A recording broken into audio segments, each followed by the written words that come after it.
তুমি যেতে পারো রামু, এবং মনে রেখো, এই ঘরে যা কিছু হয়েছে তা যেন এই ঘরের মধ্যেই থাকে। যদি তুমি কাউকে এই বিষয়ে একটা শব্দও বলো, তবে আমি তোমাকে মেরে ফেলব। ম্যাডাম, আপনি আমার ওপর ভরসা রাখতে পারেন। আমি একজন গরিব মানুষ ঠিকই, কিন্তু আমার জবানের দাম অনেক।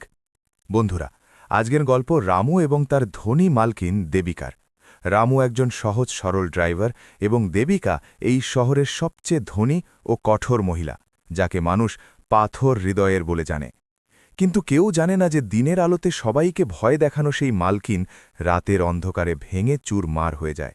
আজকের এই গল্পে এমন একটি বৃষ্টির রাত আসতে চলেছে যা এই দুজনের জীবন চিরদিনের জন্য বদলে দেবে। রাত 2টোর সময় বন্ধ ঘরের এক এমন সত্য সামনে আসবে যা আপনাদের হাড় হিম করে দেবে। কি এক গরিব চাকর তার মালকিনের গভীর ক্ষতে মলম লাগাতে পারবে, নাকি এই রাত অন্য কোনো তুফান নিয়ে আসবে? তো বন্ধুরা, বুক বেঁধে শুনুন এই কাহিনী। রামু ছিল খুব সাধারণ এক যুবক। সে শহরের দৌড়ঝাঁপ থেকে দূরে এক ছোট গ্রাম থেকে এসেছিল। তার চোখে খুব বড় কোনো স্বপ্ন ছিল না। সে শুধু এইটুকুই চাইত যে দিনভর খাটুনির পর যেন দুমুঠো অন্ন পায় এবং নিজের বৃদ্ধা মায়ের জন্য প্রতি মাসে কিছু টাকা গ্রামে পাঠাতে পারে। শহরের চাকচিক্য তার কখনো ভালো লাগত না। সে নিজের খেয়ালে থাকা মানুষ ছিল, যাকে দুনিয়ার চালাকি বুঝতে হতো না। অনেক জায়গায় কাজ খোঁজার পর শেষে সে এক বিশাল বাংলোয় ড্রাইভারের চাকরি পেল। এই বাংলো শহরের সবচেয়ে অভিজাত এলাকায় ছিল এবং সেখানকার মালকিনের নাম ছিল দেবিকা। দেবিকার নাম শুনলেই শহরের বড় বড় ব্যবসায়ীদের ঘাম ছুটে যেত। সে ছিল খুব কড়া মেজাজের মহিলা। বয়স আনুমানিক ৩৫ বছর হবে, কিন্তু তার মুখে কেউ কখনো হাসি দেখেনি।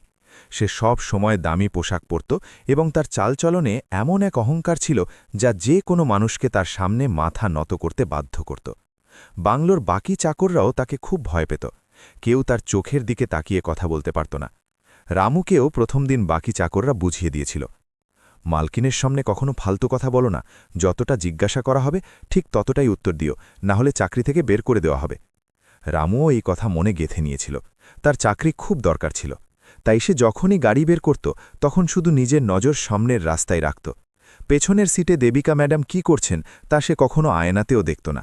রোজগার এটাই নিয়ম ছিল। সকাল ঠিক 9টায় মালকিন গাড়িতে বসতেন এবং রামু তাকে তার বড় অফিসে নামিয়ে নিত। রাস্তার পুরোটা সময় গাড়ির ভেতরে এক অদ্ভুত নিস্তব্ধতা থাকত। রামু কখনো মালকিনকে ফোনে হাসি মুখে কথা বলতে শোনেনি। সে ফোনেও শুধু হুকুম দিত। তার গলায় এক অদ্ভুত কঠোরতা ছিল যা রামুকে মাঝে মাঝে ভয় পাইয়ে দিত। কিন্তু রামু নিজের কাজ নিয়ে থাকত। তার মনে হতো ধনী মানুষেরা এমনই হয়, তাদের কাছে টাকা আছে তাই তারা কাউকে মানুষ মনে করে না। কিন্তু সে কি জানত যে মহিলাকে সে পাথর হৃদয়ের মনে করছে তার ভেতরে কষ্টের এক এমন সমুদ্র বয়ে চলেছে যার আন্দাজ কেউ করতে পারবে না? মাস কেটে গেল এবং রামু নিজের চাকরি পুরো সততার সাথে করতে থাকল। একদিন মালকিনকে শহরের বাইরে এক মিটিংয়ে যেতে হলো। সফর ছিল দীর্ঘ। রামু সকালেই গাড়ি পরিষ্কার করে তৈরি হয়ে গেল। দেবিকা ম্যাডাম সব সময়ের মতো এসে পেছনের সিটে বসলেন। গাড়ি নিজের গতিতে হাইওয়েতে ছুটতে লাগল। বাইরের আবহাওয়া আজ কিছুটা অদ্ভুত ছিল। আকাশে কালো মেঘ জমেছিল এবং বাতাসে এক অদ্ভুত আর্দ্রতা ছিল। মনে হচ্ছিল যেন বড় কোনো ঝড় আসতে চলেছে। রামু গাড়ির জানলা কিছুটা খুলে দিল যাতে টাটকা হাওয়া আসতে পারে, কিন্তু মালকিন তৎক্ষণাৎ কড়া গলায় বললেন, জানলা বন্ধ করো, আমার হাওয়া অপছন্দ। রামু কিছু না বলে জানলা বন্ধ করে দিল। গাড়ির ভেতর আবার সেই নিস্তব্ধতা নেমে এলো। মিটিং শেষ হতে হতে সন্ধে হয়ে গেল। যখন তারা ফিরতে শুরু করল তখন আকাশ পুরোপুরি কালো হয়ে গিয়েছিল। তেজ বাতাস বইতে শুরু করেছিল এবং হঠাৎ খুব জোরে বৃষ্টি শুরু হলো। বৃষ্টি এতটাই প্রবল ছিল যে সামনের রাস্তা ঠিকমতো দেখা যাচ্ছিল না। রামু খুব সাবধানে গাড়ি চালাচ্ছিল, কিন্তু হাইওয়েতে জল জমতে শুরু করেছিল। হঠাৎ এক বিকট আওয়াজ হলো এবং গাড়ির ঝটকা দিয়ে থেমে গেল। রামু ঘাবড়ে গেল। সে গাড়ি স্টার্ট করার চেষ্টা করল, কিন্তু ইঞ্জিন থেকে কোনো শব্দ এলো না। সে পেছনে ফিরে তাকাল। মালকিনের মুখে রাগ পরিষ্কার দেখা যাচ্ছিল। রামু ভয় পেয়ে বলল, ম্যাডাম, মনে হয় গাড়ি খারাপ হয়ে গিয়েছে। দেবিকা রেগে বললেন, তাহলে নিচে নেমে চেক করো, আমাকে দ্রুত বাড়ি পৌঁছতে হবে। রামু বৃষ্টিতে ভিজতে ভিজতে বাইরে বেরোল এবং বোনাট খুলে দেখতে লাগল, কিন্তু অন্ধকার আর প্রবল বৃষ্টিতে সে কিছুই বুঝতে পারছিল না। অনেকক্ষণ চেষ্টার পর সে পুরোপুরি ভিজে গেল। সে আবার গাড়ির কাছে ফিরে এসে বলল, ম্যাডাম, ইঞ্জিনে সম্ভবত জল ঢুকে গিয়েছে, এটা এখানে ঠিক হবে না, আমাদের কোনো মেকানিক ডাকতে হবে। মালকিন নিজের ফোন বের করলেন, কিন্তু নেটওয়ার্ক আসছিল না। তিনি রেগে ফোনটা সিটে আছাড় দিয়ে বললেন, এইসব তোমার গাফিলতির কারণে হয়েছে, তোমার আগেই চেক করা উচিত ছিল। রামু চুপচাপ শুনে গেল। সে জানত এতে তার কোনো ভুল নেই, কিন্তু সে তর্ক করতে পারল না। প্রায় 2 ঘণ্টা তারা সেই জনমানবহীন হাইওয়েতে আটকে রইল। রামু বাইরে বৃষ্টিতে দাঁড়িয়ে থাকল, আর মালকিন ভেতরে বসে রইলেন। রামুর শীত করতে লাগল, কিন্তু সে কিছু বলল না।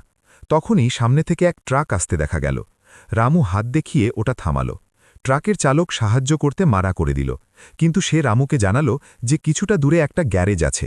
রামু মালকিনের কাছে গিয়ে বলল, ম্যাডাম, আমি দৌড়ে গ্যারেজে যাচ্ছি, আপনি গাড়ি লক করে ভেতরেই বসুন। মালকিন কিছু বললেন না, শুধু জানলা তুলে নিলেন। রামু প্রবল বৃষ্টির মধ্যে দৌড়ে গ্যারেজে পৌঁছাল। সেখানে এক মেকানিক পেল, যে অনেক মিনতির পর সাথে আসতে রাজি হল। যখন তারা আবার গাড়ির কাছে পৌঁছল, তখন মালকিন ওভাবেই বসেছিলেন। মেকানিক কিছু কায়দা করে গাড়ি স্টার্ট করে দিল। যখন তারা বাংলোয় ফিরল, তখন রাত 12টা বেজে গিয়েছিল। রামু পুরোপুরি কাঁপছিল, তার কাপড়চোপড় জলে ভেজা ছিল। মালকিন গাড়ি থেকে নামলেন এবং রামুর দিকে না তাকিয়েই ভেতরে চলে গেলেন। রামু গাড়ি গ্যারেজে রাখল এবং নিজের ঘরের দিকে যেতে লাগল, যা বাংলোর পেছনে তৈরি করা ছিল। তখনই বাংলোর এক পুরনো চাকর কাকা সেখানে এলো এবং বলল, রামু, মালকিন বলেছেন যে তুমি আজ নিজের কোয়ার্টারে না থেকে গেস্ট হাউসের রুমে শুয়ে পড়ো, কারণ তোমার ঘরের ছাদ চুইয়ে জল পড়ছে। রামু কিছুটা অবাক হল যে মালকিন তার ছাদ চুইয়ে জল পড়ার খবর কিভাবে পেলেন, আর তিনি তার জন্য গেস্ট হাউসের ঘর কেন খুলে দিলেন। কিন্তু সে এতটাই ক্লান্ত ছিল যে বেশি কিছু ভাবল না। সে গেস্ট হাউসের ঘরে গেল, যা বাংলোর পেছনের অংশের সাথে যুক্ত ছিল।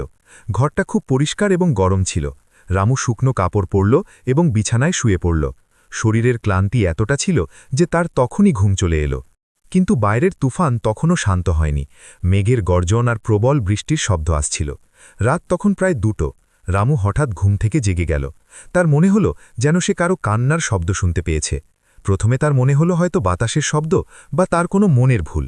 সে পাশ ফিরল এবং আবার ঘুমানোর চেষ্টা করল, কিন্তু শব্দটা আবার এলো। এবার শব্দটা অনেক বেশি স্পষ্ট ছিল। কেউ খুব বাজেভাবে ফুপিয়ে ফুপিয়ে কাঁদছিল। রামু বিছানা থেকে উঠে বসল। সে মন দিয়ে শুনল। শব্দটা বাংলোর ভেতর থেকে আসছিল। রামুর বুক ধকধক করতে লাগল। সে ভাবতে লাগল, এই সময় কে কাঁদতে পারে? বাংলোতে তো মালকিন ছাড়া কেউ থাকে না, সব চাকররা তো নিজ নিজ বাড়িতে চলে গিয়েছে। রামুর ভয় হতে লাগল। বাংলোতে কোনো চোর ঢুকল না তো? সে সাহস সঞ্চয় করে ঘর থেকে বেরোল। বাংলোর ভেতর পুরোপুরি অন্ধকার ছিল, শুধু বাইরে বিদ্যুৎ চমকানোর আলো ভেতরে আসছিল। রামু পা টিপে টিপে সিঁড়ির দিকে এগোল, যেখান থেকে শব্দ আসছিল। সে সিঁড়ি দিয়ে উঠে ওপরতলায় পৌঁছল। সেখানে এক লম্বা বারান্দা ছিল এবং সব শেষে মালকিনের ঘর ছিল। শব্দটা সেই ঘর থেকেই আসছিল। রামুর পা সেখানেই থমকে গেল। মালকিন রেগে গেলে তাকে তক্ষুনি বের করে দেবেন, কিন্তু তখনই ভেতর থেকে কোনো জিনিস ভাঙার প্রবল শব্দ এলো, যেন কেউ কাঁচের কোনো জিনিস দেয়ালে আছাড় মারল। রামুর ভয় এবার উদ্বেগে বদলে গেল। সে কিছু না ভেবেই মালকিনের ঘরের দিকে দৌড়াল। ঘরের দরজা কিছুটা খোলা ছিল। রামু ইতস্তত বোধ করে দরজাটা একটু ধাক্কা দিল এবং ভেতরের দৃশ্য দেখে তার পায়ের তলা থেকে মাটি সরে গেল। বিশাল আর বিলাসবহুল ঘরের মেঝেতে কাঁচের টুকরো ছড়িয়ে ছিটিয়েছিল, এবং সেই টুকরোগুলোর মাঝে মেঝেতে বসেছিলেন সেই কঠোর আর পাথর হৃদয়ের মালকিন দেবিকা। তার চুলগুলো এলোমেলো হয়েছিল, তার চোখ দিয়ে অশ্রুর ধারা বইছিল। সে নিজের 2 হাত দিয়ে মুখ লুকিয়ে এমনভাবে কাঁদছিল যেন কোনো ছোট শিশু তার পথ হারিয়ে ফেলেছে। তার শরীর বুড়িভাবে কাঁপছিল। তাকে দিনের সেই মালকিন একদমই মনে হচ্ছিল না যে সবাইকে নিজের ইশারায় নাচাত। রামু দরজায় মূর্তির মতো দাঁড়িয়ে রইল। সে বুঝতে পারছিল না সে কি করবে। সে ভেতরে যাবে নাকি চুপচাপ সেখান থেকে চলে যাবে। তখনই দেবিকা নিজের হাত মুখ থেকে সরালেন এবং তার নজর দরজায় দাঁড়িয়ে থাকা রামুর উপর পড়ল। তার লাল আর ফোলা চোখে এক মুহূর্তের জন্য বিস্ময় দেখা গেল, এবং ঠিক তার পরের মুহূর্তেই সেই রাগ ফিরে এলো যা রামু প্রতিদিন দেখত। তোমার সাহস কি করে হলো আমার ঘরে আসার? দেবিকা নিজের কাঁপানো আর ভারী গলায় চিৎকার করে বললেন, বাইরে বেরো এখান থেকে, এক্ষুনি। রামু ভয়ের চোটে পিছিয়ে গেল, কিন্তু তার পা সেখানেই জমে গেল। মালকিনের হাত থেকে রক্ত ঝরছিল। সম্ভবত তিনি কাঁচের কোনো টুকরো নিজের হাতে জোরে চেপে ধরেছিলেন। রামু নিজের চাকরির কথা তোয়াক্কা না করে ঘরের ভেতর পা রাখল। ম্যাডাম, আপনার হাত থেকে রক্ত পড়ছে, আপনার চোট লেগেছে। রামু ভয় পেয়ে কিন্তু উদ্বেগের সাথে বলল, আমি বলেছে বাইরে যাও। দেবিকা আরও একটা জিনিস তুলে রামুর দিকে ছুঁড়ে মারলেন, যা তার পাশ দিয়ে গিয়ে দেয়ালে লাগল। আমার কারো করুণা চাই না, চলে যাও এখান থেকে। রামু সেখান থেকে নড়ল না। সে সহজ সরল মানুষ ছিল, কারো কষ্ট সে দেখতে পারত না। সে দেখল দেবিকা এবার দুর্বল হয়ে পড়ছিলেন। তিনি আবার নিজের হাঁটু মুড়ে বসে পড়লেন এবং হু হু করে কাঁদতে লাগলেন। রামু ধীরে ধীরে তার কাছে গেল। সে নিজের পকেট থেকে নিজের পরিষ্কার রুমাল বের করল এবং কিছু না বলে দেবিকার রক্তমাখা হাতে বেঁধে দিল। দেবিকা তাকে থামানোর চেষ্টা করলেন না। তিনি শুধু শূন্য চোখে তাকে দেখতে থাকলেন। রামু ঘরের কোণে রাখা জগ থেকে এক গ্লাস জল নিয়ে এলো এবং দেবিকার দিকে বাড়িয়ে দিল। জল খেয়ে নিন ম্যাডাম। রামুর গলায় এতটা সততা আর আপনত্ব ছিল যে দেবিকা চাইলেও তাকে মানা করতে পারলেন না। তিনি কাঁপতে কাঁপতে গ্লাসটা নিলেন এবং এক চুমুকেই সব জল খেয়ে নিলেন। ঘরে শুধু বৃষ্টির শব্দ আর দেবিকার ফোপানির শব্দ প্রতিধ্বনিত হচ্ছিল। রামু সেখানেই মেঝেতে তার থেকে কিছুটা দূরে বসে পড়ল। সে কিছু বলল না, শুধু শান্তভাবে সেখানে বসে রইল। সে জানত এমন সময় কাউকে বোঝানোর চেয়ে বেশি জরুরি হল চুপচাপ তার পাশে বসে থাকা। অনেকক্ষণ পর দেবিকার কান্না কিছুটা কমল। তিনি রামুর দিকে তাকালেন। তুমি আমাকে এমনভাবে দেখছ যেন আমি কোনো পাগল মহিলা, দেবিকা নিচু স্বরে বললেন। রামু মাথা নাড়ল। না ম্যাডাম, আমার শুধু আপনার জন্য চিন্তা হচ্ছিল। দেবিকা এক তিতকুটে হাসির সাথে বললেন, চিন্তা? এই পৃথিবীতে আমার কথা চিন্তা করার কেউ নেই রামু। সবার শুধু আমার টাকার প্রতি মোহ আছে। এই ধন সম্পত্তি, এই বাংলো, সব একটা ধোঁকা। রামু কিছু বলল না। সে শুধু শুনতে থাকল। সম্ভবত দেবিকারও এমন একজন মানুষের প্রয়োজন ছিল যে তাকে বিচার না করে শুধু শুনতে পারে। তুমি ভাবছ আমি কতটা খারাপ মহিলা, সারাদিন সবার উপর চিৎকার করি, কারো সাথে ভালো করে কথা বলি না? দেবিকা দেয়ালের দিকে তাকিয়ে বলতে শুরু করলেন। কিন্তু রামু, আমি সবসময় এমন ছিলাম না। আমারও একটা জীবন ছিল, আমারও কিছু স্বপ্ন ছিল। কিন্তু এই সমাজ আর এই প্রাচুর্য আমাকে একটা পাথর বানিয়ে দিয়েছে। আমার বিয়ে খুব কম বয়সে এক খুব ধনী লোকের সাথে করে দেওয়া হয়েছিল। আমার বাড়ির লোকেদের মনে হয়েছিল আমি রাজত্ব করব, কিন্তু আমার স্বামীর কাছে আমি ছিলাম শুধু এক সাজানো বস্তু, এমন এক জিনিস যাকে সে সমাজে নিজের সম্মান বাড়ানোর জন্য ব্যবহার করত, আর চার দেওয়ালের ভেতরে আমাকে নিজের পায়ের জুতোর সমান মনে করত। রামুর চোখ বড় বড় হয়ে গেল। সে অবাক হল যে এত ধনী মহিলার পেছনে এত ভয়ঙ্কর সত্য লুকিয়ে আছে। সে আমাকে কখনো নিজের স্ত্রী বলে মানেনি। দেবিকার গলায় এবার এক গভীর যন্ত্রণা ছিল। রোজ রাতে সে মদ খেয়ে আসত আর আমার ওপর নিজের রাগ মেটাত। আমি এই বাংলোয় চিৎকার করতাম, কিন্তু আমার আওয়াজ বাইরে যেত না। কেউ আমাকে সাহায্য করতে পারত না, কারণ সে শহরের অনেক বড় মানুষ ছিল। আমি অনেকবার পালানোর চেষ্টা করেছি, কিন্তু তার লোকরা আমাকে প্রতিবার ধরে ফেলেছে। সে আমাকে হুমকি দিয়েছিল যে আমি যদি কোথাও যাই তবে সে আমার বাবা মাকে খতম করে দেবে। আমি তিলে তিলে বেঁচেছিলাম। তারপর একদিন তার এক কার অ্যাক্সিডেন্টে মৃত্যু হল। আমার মনে হল হয়তো এবার আমি মুক্তি পাব। রামু খুব মন দিয়ে শুনছিল। তার মন দেবিকার জন্য কেঁদে উঠল। সে নিচু স্বরে জিজ্ঞাসা করল, তাহলে আপনি মুক্ত হলেন না কেন ম্যাডাম? দেবিকা এক দীর্ঘশ্বাস নিলেন। মুক্তি এটো সহজে পাওয়া যায় না রামু। আমার স্বামী মারা যাওয়ার পর তার লোভী আত্মীয়রাই সম্পত্তির ওপর শকুনদের মতো ঝাঁপিয়ে পড়ল। তারা আমাকে পাগল প্রমাণ করে কোনো আশ্রমে পাঠিয়ে দিতে চেয়েছিল, যাতে সব টাকা তারা দখল করতে পারে। আমার কাছে কোনো উপায় ছিল না। আমাকে যদি বাঁচতে হতো তবে আমাকে তাদের থেকেও বেশি কঠোর আর নির্দয় হতে হতো। আমি আমার সব অনুভূতিকে মেরে ফেললাম। আমি হাসা ছেড়ে দিলাম। আমি আমার চারিপাশে এমন এক দেওয়াল তুলে ধরলাম যা কেউ ভাঙতে না পারে। আমি নিজেকে এমন এক মহিলা বানিয়ে ফেললাম যাকে সবাই ভয় পায়, কারণ এই পৃথিবীতে তুমি যদি দুর্বল দেখাও তবে মানুষ তোমাকে পিষে ফেলবে। দেবিকা আবার কাঁদতে লাগলেন। কিন্তু রামু, এই নাটক করতে করতে আমি ভেতর থেকে পুরোপুরি অন্তঃসার শূন্য হয়ে গিয়েছি। আমার রোজ রাতে ভয় লাগে। আমি স্বপ্নে আমার স্বামীর মুখ দেখি। আমার মনে হয় ওই আত্মীয়রা কোনো একদিন আমাকে মেরে ফেলবে। আমি খুব একা রামু, খুব একা। আমার নিজের বলতে কেউ নেই যার ওপর আমি ভরসা করতে পারি। দেবিকা নিজের দুই হাত মুখে চাপা দিয়ে অঝরে কাঁদতে লাগলেন। রামু আর থাকতে পারল না।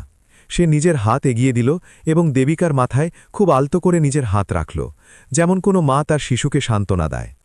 দেবিকা নিজের মাথা রামুর কাঁধে রাখলেন এবং এমনভাবে কাঁদলেন যেন বছরের জমানো বাঁধ ভেঙে গিয়েছে। রামু শুধু তাকে আগলে রাখল। সে কখনো স্বপ্নেও ভাবেনি যে এই ধনী মালকিন ভেতর থেকে এতটা ভেঙে পড়া আর অসহায়। সেই রাত এক বিশাল পরিবর্তন নিয়ে এলো। যখন দেবিকার কান্না থামল তখন বাইরেও বৃষ্টি থেমে গিয়েছে। সকালের হালকা আলো ঘরে আসছিল। দেবিকা হঠাৎ বুঝতে পারলেন তিনি কি করে ফেলেছেন। তিনি সঙ্গে সঙ্গে পিছিয়ে গেলেন এবং নিজের চোখের জল মুছলেন। তিনি আবার নিজের সেই কঠোর ভঙ্গিতে ফিরে এলেন। তুমি যেতে পারো রামু, তিনি তার দিকে না তাকিয়েই বললেন, আর মনে রেখো, এই ঘরে যা হয়েছে তা যেন এই ঘরের মধ্যেই থাকে। যদি তুমি কাউকে এই নিয়ে একটি শব্দও বলো, তবে আমি তোমাকে মেরে ফেলব। রামু নিজের জায়গা থেকে উঠল। সে দেবিকার দিকে খুব শ্রদ্ধার চোখে তাকাল। ম্যাডাম, আপনি আমার উপর ভরসা রাখতে পারেন। আমি একজন গরিব মানুষ ঠিকই, কিন্তু আমার জবানের দাম অনেক। আমি আপনার এই কথা নিজের সাথে ওপরতলায় নিয়ে যাব। রামু ঘর থেকে বেরিয়ে গেল। কিন্তু সেই দিনের পর থেকে রামু আর দেবিকার মধ্যে কিছু একটা বদলে গেল। দেবিকা এখনও রামুর সাথে সেই কড়া মেজাজেই কথা বলতেন। তিনি এখনও তাকে আদেশ দিতেন।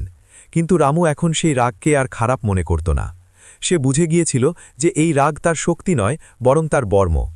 যখনই সে গাড়ির আয়নায় দেবিকাকে দেখত, তার সেই ভীত আর একা মহিলাকে মনে পড়ত যে নিজের অস্তিত্বের লড়াই লড়ছে। রামু এখন তার আগের চেয়ে বেশি খেয়াল রাখতে লাগল। সে তার না বলা পছন্দগুলো বুঝে নিয়ে কাজ করত। যদি সে জানত যে মালকিনের মাথা ব্যথা করছে, তবে সে চুপিসারে গাড়িতে ওষুধ রেখে দিত। যদি মালকিন রাত পর্যন্ত অফিসে কাজ করতেন, তবে সে বাইরে না খেয়েই তার জন্য অপেক্ষা করত। দেবিকাও এই পরিবর্তন অনুভব করছিলেন। তিনি দেখতেন যে রামু তার বাকি চাকরদের থেকে আলাদা। সে তাকে ভয় পেত না, বরং তার পরোয়া করত। একদিন দেবিকা নিজের অফিসে খুব চিন্তিত ছিলেন। তার দেবর তার বিরুদ্ধে এক মিথ্যে মামলা করে দিয়েছিল এবং কোর্ট থেকে কোনো নোটিশ এসেছিল। দেবিকার মাথা কাজ করছিল না। তিনি যখন বিকেলে গাড়িতে বসলেন, তখন তার মুখ খুব বিমর্ষ ছিল। রামু গাড়ি স্টার্ট করল এবং কিছু না জিজ্ঞাসা করেই গাড়িটাকে শহরের বাইরে এক পুরনো শিব মন্দিরের দিকে নিয়ে গেল। দেবিকা রেগে বললেন, রামু, তুমি গাড়ি কোথায় নিয়ে যাচ্ছ? আমি তোমাকে বাড়ি যেতে বলেছিলাম। রামু খুব শান্তভাবে উত্তর দিল, ম্যাডাম, আজ আপনার বাড়ির নয়, বরং এই জায়গার প্রয়োজন আছে। গাড়ি মন্দিরের বাইরে থামিল। রামু দরজা খুলে দিল। দেবিকা কিছুক্ষণ তার দিকে তাকিয়ে রইলেন এবং তারপর কিছু না বলে গাড়ি থেকে নেমে গেলেন। মন্দির খুব শান্ত ছিল, সেখানে কোনো ভিড় ছিল না। রামু প্রসাদ নিল এবং দেবিকাকে ভেতরে নিয়ে গেল। দেবিকা, যিনি বছরের পর বছর কোনো ভগবানের সামনে মাথা নত করেননি, সেদিন মন্দিরের সিঁড়িতে বসে অনেকক্ষণ চুপচাপ আকাশের দিকে তাকিয়ে রইলেন। রামু তার পেছনে কিছুটা দূরত্বে দাঁড়িয়ে রইল। যখন তারা আবার গাড়িতে বসলেন, তখন দেবিকার মুখে এক অদ্ভুত শান্তি ছিল। তিনি প্রথমবার রামুর দিকে তাকিয়ে বললেন, ধন্যবাদ রামু। রামু শুধু হালকা মাথা নাড়ল এবং গাড়ি এগিয়ে নিয়ে গেল। দিন কাটতে লাগল। রামু আর দেবিকার সম্পর্ক এখন আর মালিক আর চাকরের রইল না।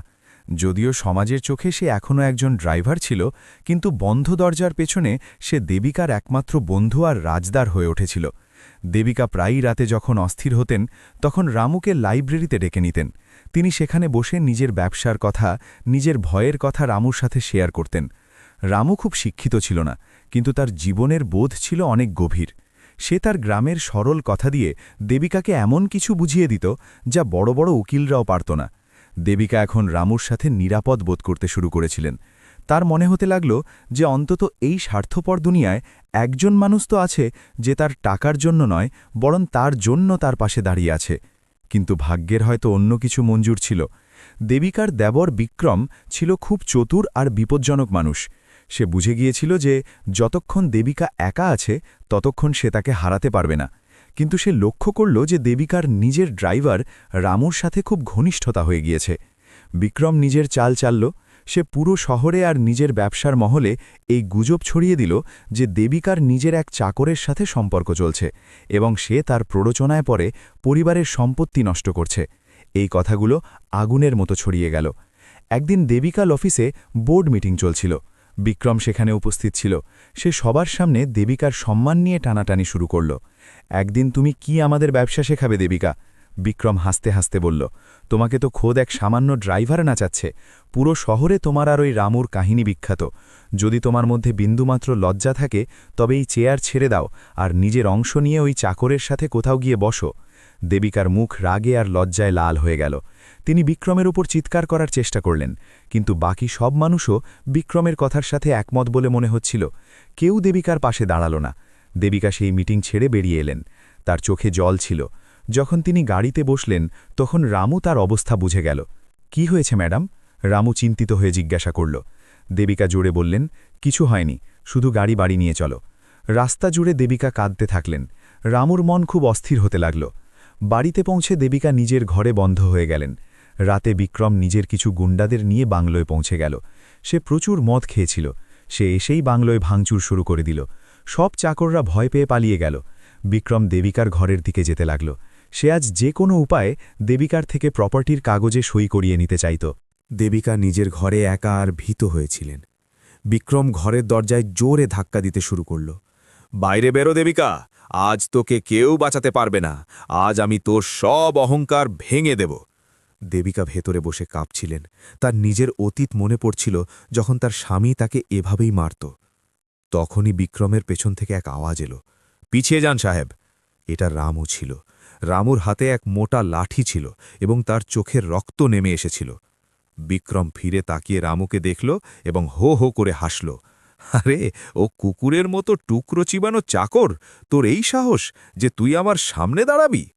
বিক্রমের গুন্ডারা রামুকে ঘিরে ধরল। বিক্রম বলল, একে এত মারো যে এ যেন আর উঠে দাঁড়াতে না পারে। গুন্ডারা রামুর ওপর হামলা করল। রামু একা ছিল, কিন্তু সেদিন তার ভেতরে যেন কোনো সিংহ জেগে উঠেছিল। সে নিজের মালকিনের জন্য নয়, বরং সেই মহিলার জন্য লড়ছিল যার কষ্ট সে খুব কাছ থেকে দেখেছে। রামু অনেক মার খেল, কিন্তু সেও ওই গুন্ডাদের খুব মারল। ঘরের ভেতরে দেবিকা বাইরে মারপিটের আওয়াজ শুনতে পাচ্ছিলেন। তিনি রামুর চিৎকার শুনতে পাচ্ছিলেন। হঠাৎ দেবিকার ভেতরের ভয় দূর হয়ে গেল। তার মনে হল, আজ যদি সে রামুকে কিছু হতে দেয়, তবে সে সারা জীবন নিজেকে ক্ষমা করতে পারবে না। ওই রামুই ছিল যে তাকে সাহারা দিয়েছিল যখন সে পুরোপুরি ভেঙে পড়েছিল। দেবিকা নিজের ঘরের ড্রয়ার খুললেন এবং সেখানে রাখা নিজের পুরনো পিস্তলটা বের করে নিলেন। তিনি দরজা খুললেন এবং বাইরে এলেন। রামু মেঝেতে রক্তাক্ত অবস্থায় পড়েছিল এবং বিক্রম তাকে লাথি মারছিল।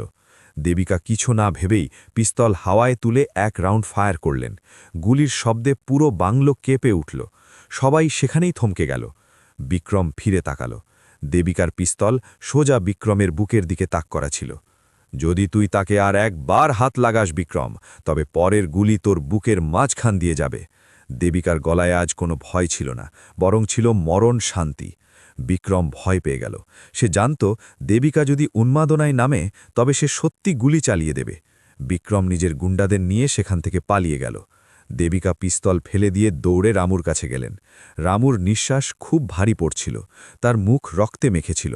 দেবিকা তার মাথা নিজের কোলে তুলে নিলেন এবং হাউ মাউ করে কাঁদতে লাগলেন। রামু, চোখ খোলো রামু, প্লিজ আমাকে ছেড়ে যেও না। দেবিকার গলায় সেই যন্ত্রণা ছিল যা তিনি বছরের পর বছর কাউকে দেখাননি। রামু খুব কষ্টে নিজের চোখ খুলল। সে দেবিকার কাঁদতে থাকা মুখটা দেখল। সে খুব নিচু স্বরে বলল, আপনি কাঁদছেন কেন ম্যাডাম? আমি বলেছিলাম না যে আমি আপনার সাথ কখনো ছাড়ব না? দেবিকা রামুর হাত নিজের হাতে নিলেন। তুমি খুব পাগল রামু, তোমার নিজের প্রাণের কোনো মায়া নেই। দেবিকা রামুকে সেই মুহূর্তেই নিজের গাড়িতে তুললেন এবং নিজে গাড়ি চালিয়ে হাসপাতালে নিয়ে গেলেন। রামু বেশ কয়েকদিন হাসপাতালে ছিল। সেই দিনগুলোতে দেবিকা এক মুহূর্তের জন্য হাসপাতাল ছাড়েননি। যখন রামু সুস্থ হয়ে ফিরে এলো, তখন দেবিকা এক মস্ত বড় সিদ্ধান্ত নিলেন। তিনি নিজের উকিলদের ডাকলেন এবং নিজের সব প্রপার্টি এক ট্রাস্টের নামে করে দিলেন, যা গরিবদের জন্য কাজ করে। তিনি শুধু নিজের সেই পৈতৃক গ্রামের বাড়িটা নিজের কাছে রাখলেন, যা খুব ছোট আর সাধারণ ছিল। তিনি তার সব লোভী আত্মীয়দের সাথে চিরদিনের জন্য সম্পর্ক ছিন্ন করলেন। দেবিকা বুঝতে পেরেছিলেন যে এই ধন সম্পত্তি, এই বাংলো সব একটা সোনার খাঁচা, যা তাকে কখনো সুখী রাখতে পারবে না। তার আসল সুখ আর তার শান্তি ছিল রামুর সেই সরলতা আর তার আনুগত্যের মধ্যে। একদিন দেবিকা নিজের সব জিনিস প্যাক করলেন এবং রামুর কাছে গেলেন। রামু, চলো এখান থেকে। রামু অবাক হয়ে জিজ্ঞাসা করল, কোথায় ম্যাডাম? দেবিকা হেসে বললেন, যেখানে তুমি নিয়ে যাবে রামু। এখন আমার এই ধন সম্পত্তির কোনো প্রয়োজন নেই।